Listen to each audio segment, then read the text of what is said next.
Dios te prosiga bendiciendo. Bienvenidos a un nuevo contenido de la Palabra Abierta. Para este servidor, Félix Monegro, es un inmenso placer acompañarte. Si aún no te has suscrito a este canal de la Palabra Abierta, pues te invito a que lo puedas hacer en este mismo instante. Es totalmente gratis y muy sencillo. Solamente debes seleccionar con el dedito la parte que dice suscribirse. Así es que espero que formes parte de esta gran familia del Ministerio de Conferencias La Palabra Abierta.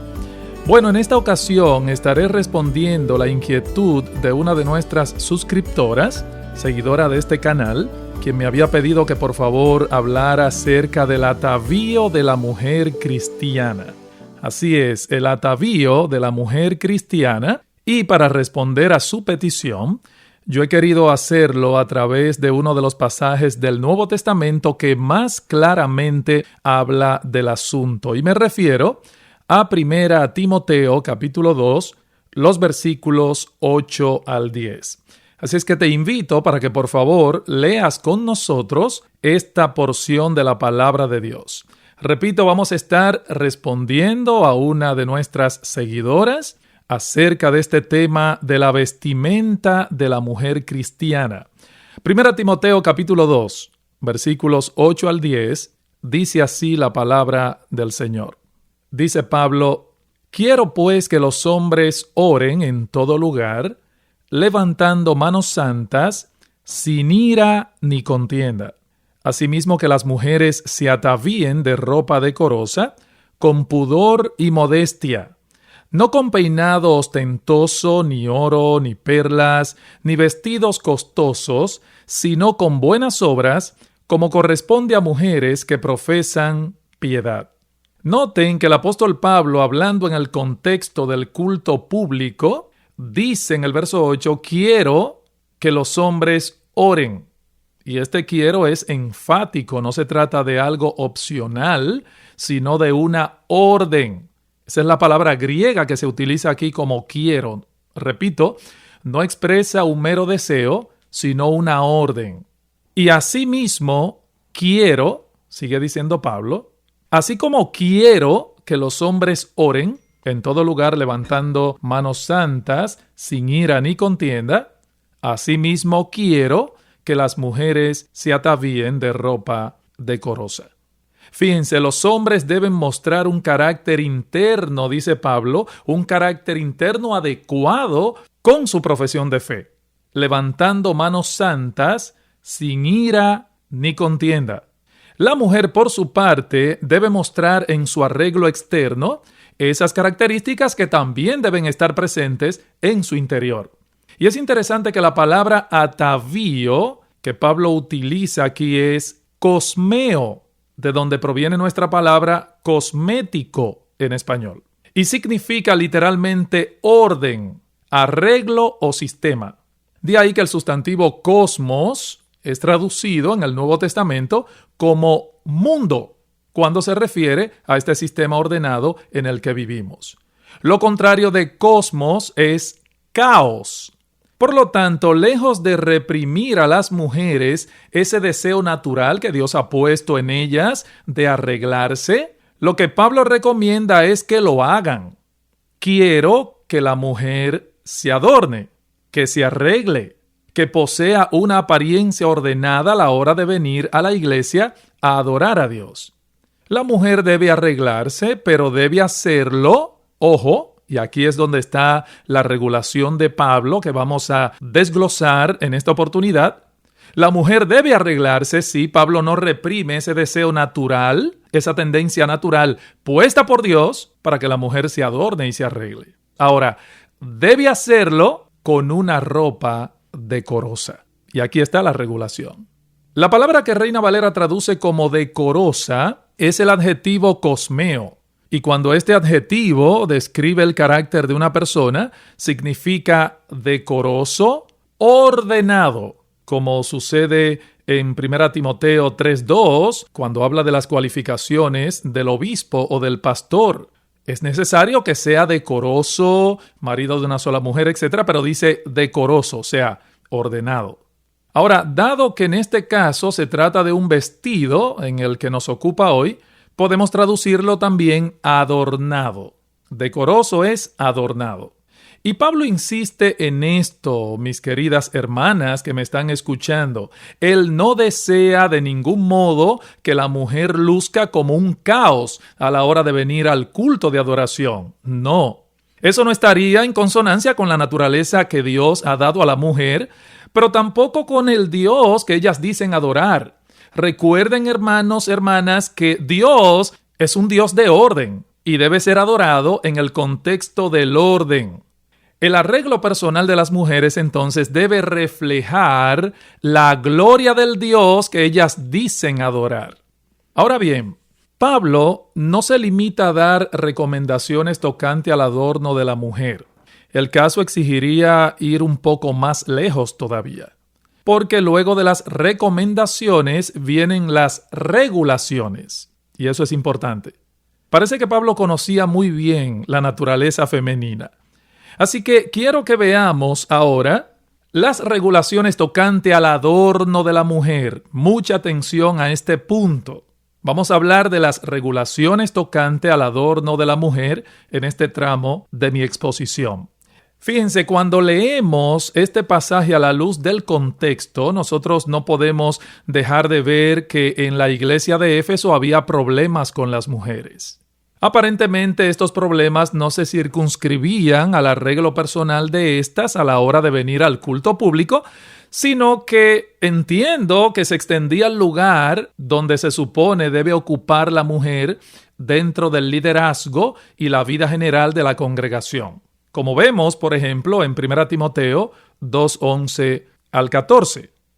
En el capítulo 3, versículo 11, vemos que Pablo vuelve a hablar de la conducta apropiada de la mujer y en el capítulo 5 dedica una amplia sección para tratar el tema de las viudas, tanto las jóvenes como las mayores. Ahora bien, en la época del apóstol Pablo, las ciudades grandes como la de Éfeso presentaban la fuerte tendencia femenina a los adornos extravagantes y sensuales, típico de hoy día.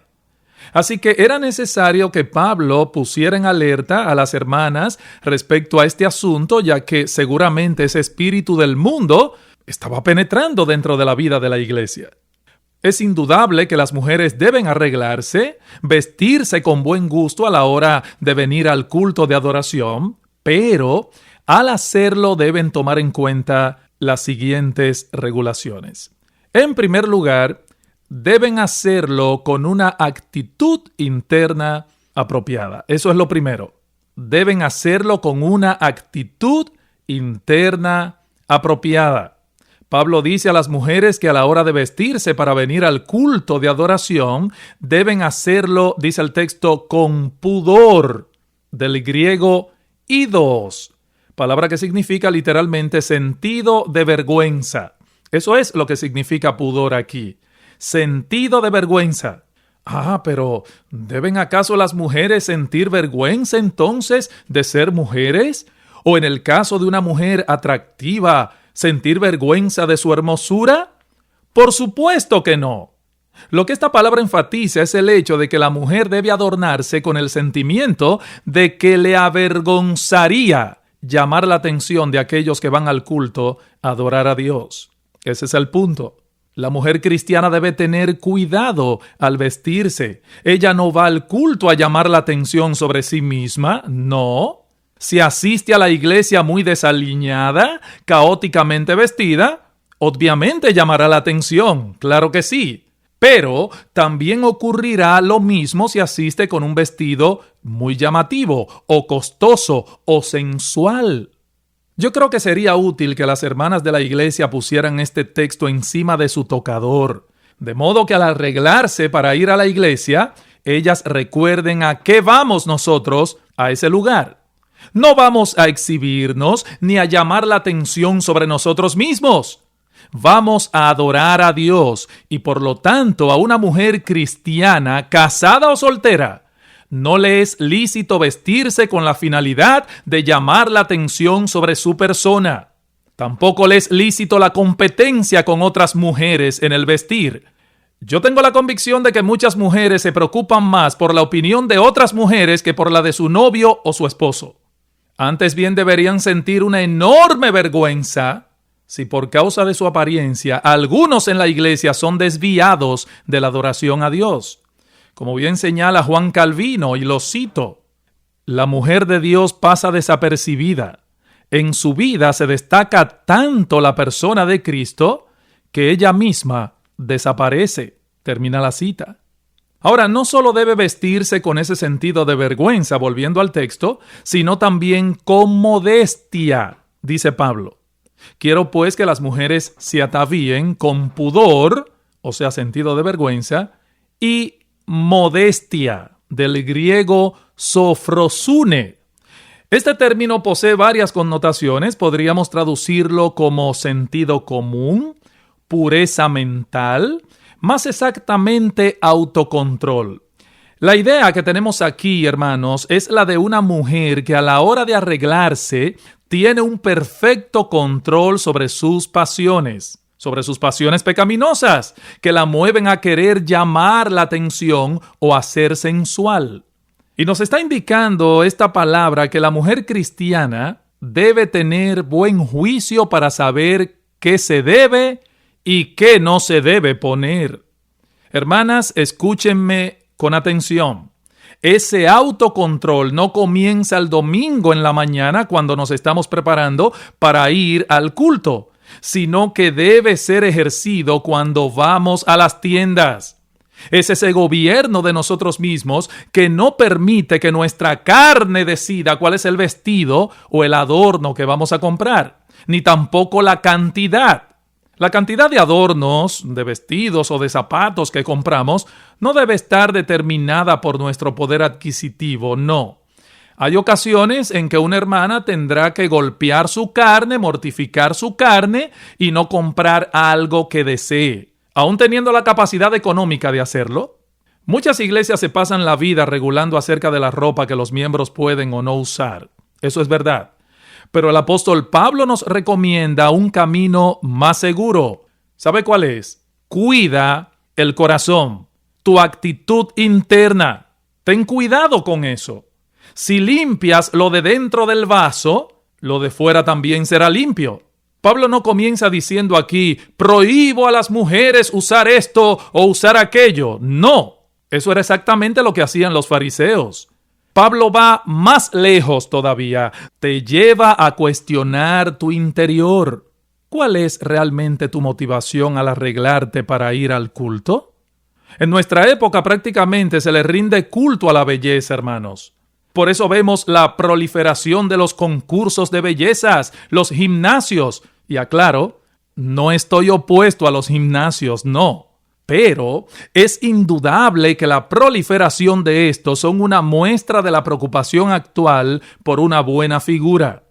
No todos los que van a esos sitios lo hacen por rendir un culto a la belleza, pero muchos asisten movidos por una preocupación desbalanceada por este asunto. La pregunta aquí es, ¿a qué vamos a rendir culto cuando asistimos a la iglesia el día del Señor? ¿A la belleza? ¿A nosotros mismos? ¿O a Dios? ¿A quién? Pablo entonces recomienda a la mujer arreglarse para venir al culto, pero su primera restricción es que debe hacerlo con una actitud interna apropiada. En segundo lugar, esa actitud interna debe reflejarse en su apariencia externa.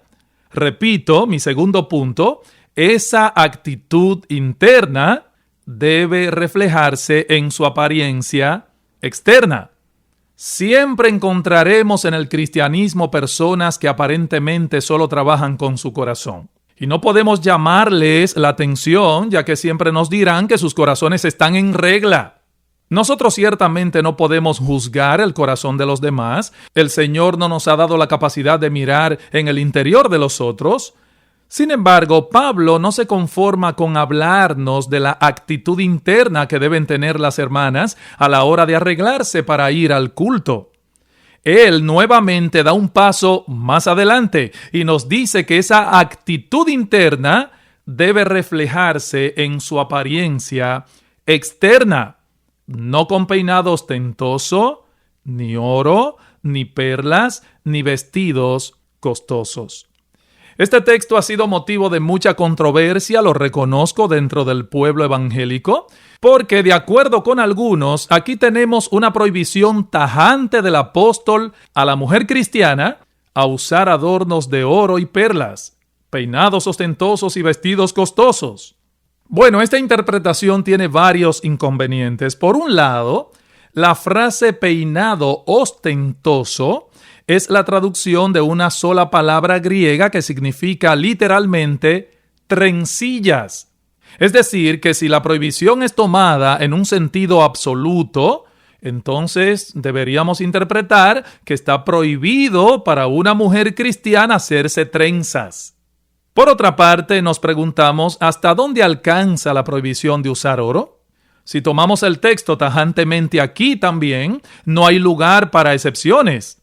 ¿Incluye esto, por ejemplo, los anillos de bodas o los relojes? En el pasaje paralelo de la primera carta de Pedro, que me gustaría que leamos, en Primera de Pedro capítulo 3, nosotros encontramos otra dificultad aún mayor.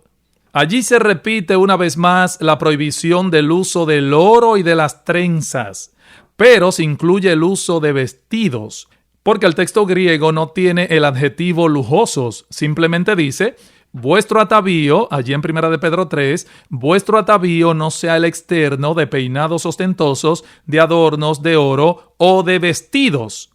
Un problema adicional que vemos en esta interpretación es el criterio que utilizaremos entonces para definir lo que es un vestido costoso. Para algunas personas les resulta costoso comprar un vestido de 500 pesos, pero tal vez a otra le es costoso de 200 o de 100. Entonces yo pregunto, ¿cuál es el criterio que vamos a utilizar para definir esto? Si lo que es caro para una persona no es costoso para otra. Yo creo que al estudiar este pasaje debemos trasladarnos al tiempo de Pablo para poder comprender lo que estaba sucediendo allí. Las mujeres ricas de la época solían poner mucha atención al arreglo del pelo y no escatimaban dinero o esfuerzos en ese sentido. Se acostumbraba a utilizar unos peinados trenzados sostenidos con peines de carey envueltos en oro, de hecho, envueltos en plata y perlas también, con alfileres de marfil y de bronce también enjollados. O sea, estamos hablando de verdaderas extravagancias en ese tiempo, muy costosas, por cierto.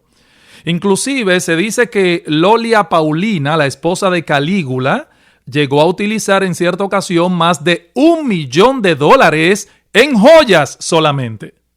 O sea, estas extravagancias parece que estaban penetrando dentro del espíritu de la iglesia, la cual no solo estaba compuesta de hermanos ricos, sino que en su mayoría eran personas pobres. Consecuentemente, la situación reinante en el culto distaba de ser armoniosa, me imagino yo. Muchas de esas mujeres poseían un solo vestido para asistir a la iglesia, o a lo más 2 o 3. Así que el contraste con las hermanas ricas era molesto para ellas. Ahora bien, el texto, hermanos y hermanas, no prohíbe absolutamente el uso de oro o de perlas, pero nos dice claramente que el adorno de la mujer no debe consistir en eso. Esto no va de acuerdo con el espíritu que se supone debemos tener al ir a adorar. Esas cosas no reflejan un corazón humilde, sencillo y contrito, el cual es necesario para que la adoración sea acepta.